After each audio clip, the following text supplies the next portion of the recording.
qui figurent dans le top 25 des canaux YouTube québécois francophones. Est-ce qu'il s'agit de nos vedettes, de nos médias traditionnels ou peut-être de vedettes du web que bien des gens ne connaissent pas? On va discuter de tout ça avec Samuel Parent, qui est président de Titan Interactif Incorporé. Bonjour. Bonjour. Là, on a nommé La Voix, ça va, les Juste pour rire, mais ils n'ont pas nommé de vedette encore.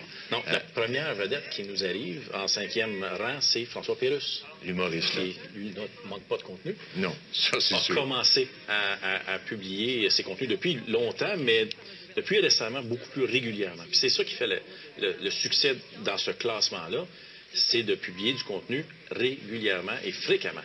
Puis après ça, c'est de le promouvoir sur Facebook, le promouvoir à gauche et à droite, d'en parler, pour que les gens viennent et reviennent et reviennent.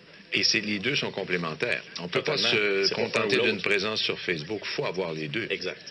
Parce que ça génère des échanges ensuite. Et puis, mais les gens n'ont pas compris ça, d'après ce que je comprends. On a juste à regarder si vous avez des enfants, des neveux ou des amis qui ont des enfants. Est-ce qu'ils regardent la télévision ou ils regardent YouTube? Et il y en a plusieurs que la télévision sert à regarder YouTube. Il y a des statistiques là-dessus. Là, je cherche mes papiers. Je pense que c'est quoi? Là, il y a une grande quantité des jeunes.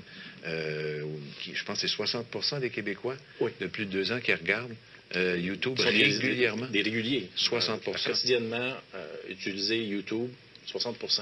Et il y a des chiffres aux États-Unis.